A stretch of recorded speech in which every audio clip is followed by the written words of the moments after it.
2 months before, and that's why I remember when he told me, he was like, "You've had a lot. You just got out of an 8-year relationship. The guy, you just got left for a 20-year-old, and you've had a lot of change going on the last 2 months. I'm treating you." So he took me to San Francisco, and I told him, I don't want a relationship. I'm just gonna play the field because I've been with one person 8 years. I'm just gonna play the field and have fun.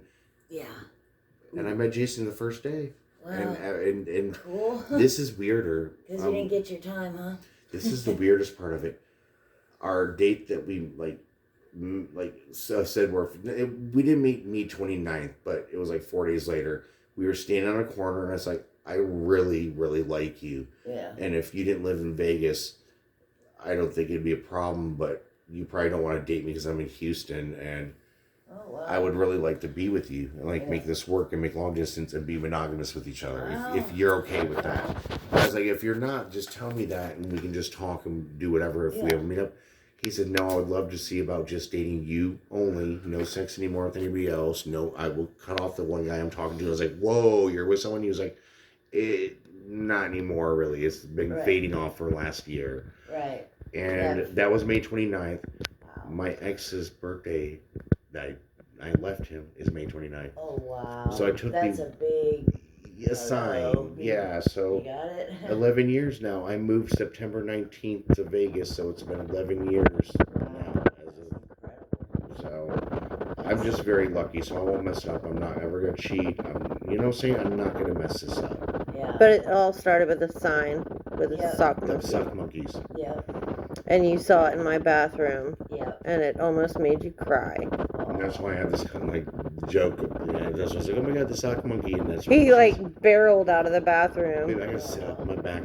Well, you don't have to pose. Well, I asked you to pose for the sock monkey, but you don't have to anymore. But you're gonna have him. Oh, you dirty boy.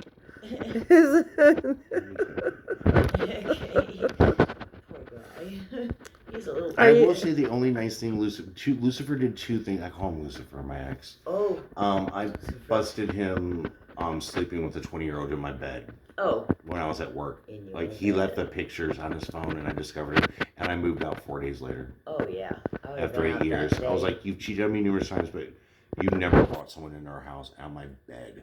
Right. So I left him 4 days later. And Jane Porter, I don't know if you ever met Jane.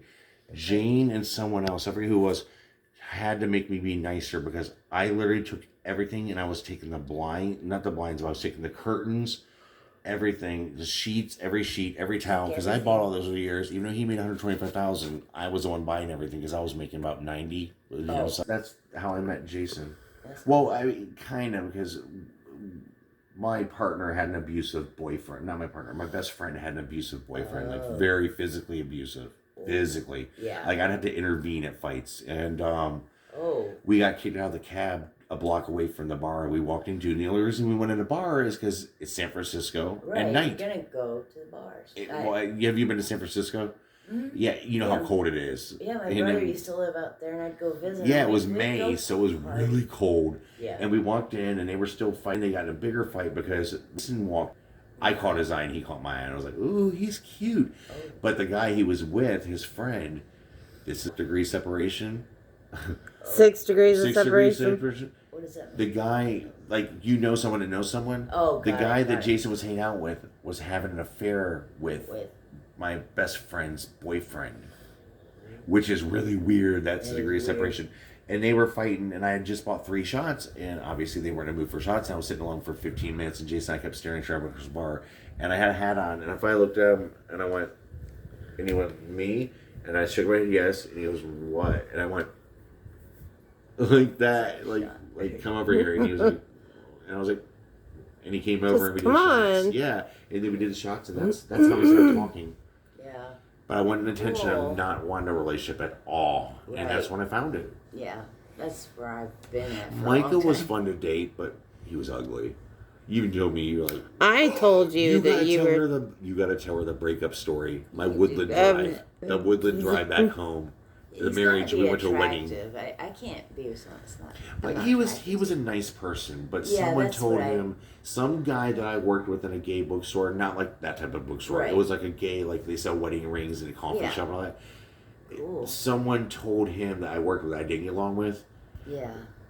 I did party. I'm not gonna lie. I partied a lot back then, but I was also in my early 20s. Like I was 23, 22. Well, in my teens. And my drug of choice was cocaine then and ecstasy. But the guy told him that I was a meth head.